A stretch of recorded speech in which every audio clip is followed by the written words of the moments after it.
चुनाव की रणनीति पर आज मंथन किया जाना है। बीजेपी के राष्ट्रीय अध्यक्ष मंथन करेंगे। नितिन नवीन तैयारियों की समीक्षा करेंगे। नेताओं कार्यकर्ताओं के साथ बैठक होगी। आज शाम बीजेपी प्रदेश कार्यालय में यह बैठक बुलाई गई है। 30 जुलाई को बांकीपुर उपचुनाव के लिए मतदान होने हैं। बीजेपी से नीरज कुमार सिन्हा उम्मीदवार बनाए गए हैं। बीजेपी के बाद एनडीए नेताओं के साथ बैठक नितिन नवीन की होगी। एनडीए नेताओं के साथ शाम में बैठक होगी। बैठक के बाद आज ही नितिन नवीन दिल्ली लौट आएंगे। तो बीजेपी के राष्ट्रीय अध्यक्ष मंथन करेंगे और कैसे इस बांकीपुर उपचुनाव में बीजेपी के उम्मीदवार की जीत सुनिश्चित की जाए। हालांकि बीजेपी आश्वस्त है क्योंकि लगातार कई टर्म बीजेपी के खाते में ये सीट रही है। बांकीपुर विधानसभा उपचुनाव के लिए मोर्चा भारतीय जनता पार्टी के राष्ट्रीय अध्यक्ष नितिन नवीन ने खुद संभाल लिया है। नितिन नवीन कल जब पटना पहुंचे उसके बाद लगातार वो पार्टी के नेताओं के साथ बैठक कर रहे हैं, लोगों से मिल रहे हैं। सुबह में भी उन्होंने बांकीपुर के कई इलाकों का जायजा लिया और इस वक्त देखिए बड़ी संख्या में जो बांकीपुर विधानसभा के कार्यकर्ता हैं वो नितिन नवीन से मिलने पहुंचे हैं। और खास तौर पर चूंकि ये सीट जो है ये नितिन नवीन कर रहा है, लंबे समय से नितिन नवीन और उसके पहले इनके पिता यहां से चुनाव जीतते रहे हैं, तो जाहिर सी बात है कि जब इस सीट को नितिन नवीन ने छोड़ा तो अब जो दूसरे उम्मीदवार हैं वो चुनाव भारी बहुमत से जीते। ये भी तैयारी बीजेपी की चल रही है और इन्हीं तैयारियों को लेकर के नितिन नवीन पटना पहुंचे हैं और आज भी पार्टी के कार्यकर्ताओं के साथ साथ जो बांकीपुर विधानसभा क्षेत्र के जितने भी पुराने कार्यकर्ता हैं उनके साथ बातचीत और बैठक लगातार जारी है। कैमरा पर्सन संत के साथ शैलेंद्र, न्यूज़ 18 पटना। और देखिए तो बांकीपुर उपचुनाव में नामांकन खत्म होने के बाद सियासी दलों ने मोर्चाबंदी शुरू कर दी है। केंद्रीय कपड़ा मंत्री गिरिराज सिंह ने भी कहा है कि बांकीपुर की जनता बीजेपी को ही वोट करने जा रही है। उन्होंने नेता प्रतिपक्ष तेजस्वी यादव पर भी निशाना साधा। कहा कि आरजेडी राजनीति से खत्म हो गया है। गिरिराज जी, बांकीपुर में उपचुनाव हो रहा है, राष्ट्रीय अध्यक्ष के इस्तीफे से वो सीट खाली हुई है। किस तरह से देख रहे हैं वहां पर संभावना को, चूंकि आप लोगों के लिए भी प्रतिष्ठा का सवाल है बांकीपुर का चुनाव? ये भारतीय जनता पार्टी हर चुनाव को गंभीरता से ही लेती है, चाहे लोकसभा का चुनाव हो चाहे विधानसभा का चुनाव हो। और भारतीय जनता पार्टी अपने काम और अपने कार्यकर्ता और मतदाता के सहारे चुनाव लड़ती है। बांकीपुर की जनता जानता है कि नितिन नवीन जी ने बांकीपुर में कौन कौन काम किया है।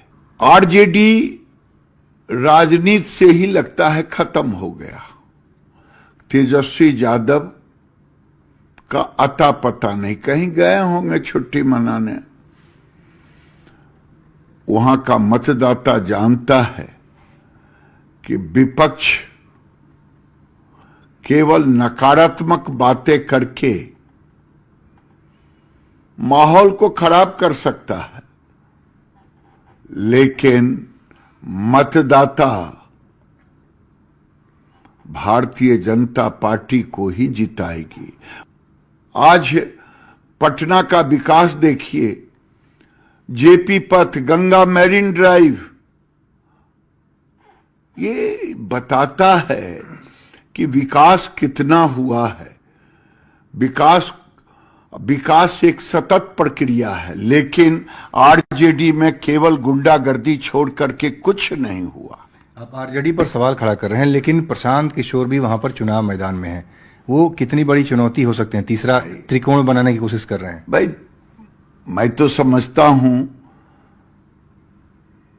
पूरी चुनाव जो व्यक्ति हार गया, जमानत जब्त हो गया, कोई उम्मीदवार नहीं मिल रहा हो और वो अपने उम्मीदवारी में खड़ा हो,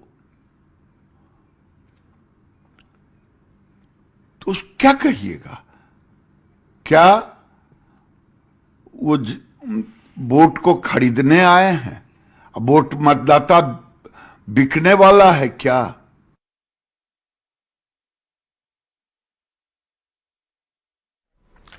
और शैलेंद्र हमारे साथ लाइव जुड़ रहे हैं इस पूरी खबर पर। न्यूज 18 संवाददाता शैलेंद्र, नितिन नवीन जो बांकीपुर की रग को जानते हैं, एक खास संयोग भी कि आज उसी बांकीपुर की मंथन के लिए वो रणनीति बनाएंगे, बीजेपी नेताओं से बात होगी, फिर एनडीए नेताओं के साथ बैठक होनी है। क्या तैयारी की गई है?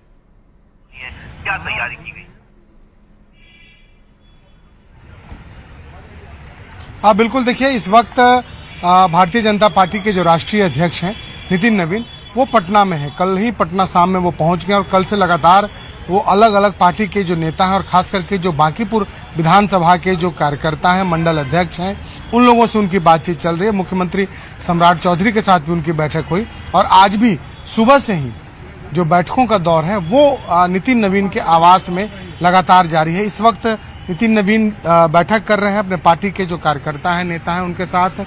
और दूसरी ओर बड़ी संख्या में जो बांकीपुर और अन्य जगहों से जो जुड़े जो नेता हैं, जिन्हें अलग अलग जिम्मेदारी दी गई है चुनाव को लेकर के, वो यहाँ पर मौजूद हैं। चूंकि आज पूरे दिन मैराथन बैठक होने वाली है और भारतीय जनता पार्टी के नेताओं कार्यकर्ताओं के साथ साथ एनडीए के जो सभी घटक दलों के जो प्रदेश अध्यक्ष होंगे, अन्य जो बड़े चेहरे होंगे, उनके साथ भी नितिन नवीन की बैठक होनी है। इस वक्त एक महत्वपूर्ण बैठक जो भारतीय जनता पार्टी के जो संगठन से जुड़े लोग हैं वो इस वक्त जारी है, जिसमें नितिन नवीन और भिखू भाई दलसानिया के साथ साथ अन्य जो संगठन के नेता हैं वो इस वक्त मौजूद हैं। इसके अलावा सभी मंडल अध्यक्ष को, जो सभी बूथ पर काम करने वाले जो अलग अलग कार्यकर्ता हैं, उन्हें बुलाया गया है। और आज ही शाम में तमाम बैठकों के बाद नितिन नवीन दिल्ली भी चले जाएंगे। लेकिन उसके पहले बांकीपुर विधानसभा चुनाव को लेकर के जो पूरी तैयारी करनी है उसमें कहीं न कहीं जुटे हैं। और कहा भी जा सकता है कि बांकीपुर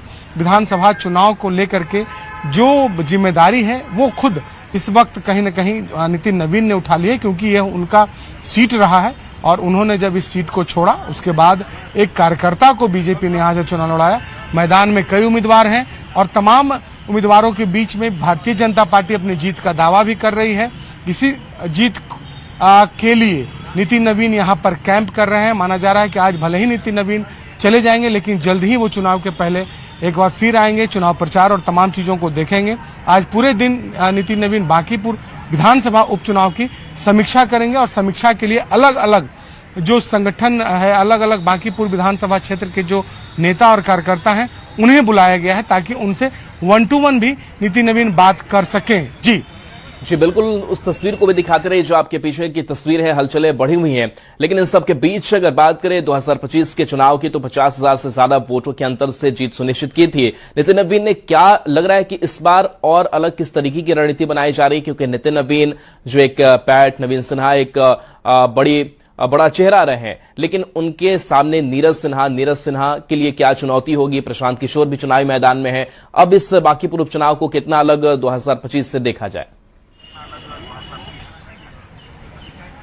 देखिए, ये सीट जो है बांकीपुर के यदि हम बात कर लें तो बांकीपुर का जो सीट है ये पारंपरिक सीट रहा है भारतीय जनता पार्टी का। और लंबे समय से बीजेपी के जो उम्मीदवार हैं जो यहाँ से चुनाव जीतते रहे, नितिन नवीन हो या उसके पहले इनके पिता हो, तो ये चुनाव हमेशा जीतते रहे हैं। और ऐसे परिस्थिति में इस बार चूंकि यहाँ उपचुनाव होना है और नितिन नवीन की सीट रही है, तो जाहिर सी बात है कि इस सीट से जीत का जो मार्जिन हो वो बड़ा मार्जिन हो, इसको लेकर के कहीं न कहीं तैयारी चल रही है। और कहा जा रहा है कि पिछले बार जब विधानसभा का चुनाव हुआ था तो लगभग 52,000 वोटों से नितिन नवीन की जीत हुई थी, तो एक बड़ी जीत उनकी हुई थी। तो इसी तरीके की जीत की तैयारी यहाँ पर लगातार चल रही है। और इन्हीं तैयारियों को लेकर देखिए सुबह से ही बैठकों का दौर चल रहा है, कल शाम में बैठक हुई और इस समय भी बांकीपुर विधानसभा क्षेत्र से जो जुड़ी जो भारतीय जनता पार्टी की महिला नेत्री हैं वो यहाँ पर बैठी हैं। संभावना है कि इन लोगों के साथ भी नितिन नवीन की बैठक होगी, बातचीत 1 to 1 होगा, जिसमें आगे की रणनीति तय होगी। क्योंकि सबसे बड़ा जो लक्ष्य है वो वोटरों को घर से बाहर निकालने का होता है, क्योंकि उपचुनाव में आमतौर पर जो वोटर हैं वो काफी निश्चिंत भाव में रहते हैं, तो वो ना हो और अधिक से अधिक वोटर मतदान केंद्र पर आए। इसको लेकर के नितिन नवीन तमाम जो पार्टी के नेता हैं, जो वर्कर हैं, कार्यकर्ता हैं, उनसे वो बातचीत कर रहे हैं। यहाँ पर कुछ लोग भी मौजूद हैं, इनसे भी हम बात करते हैं।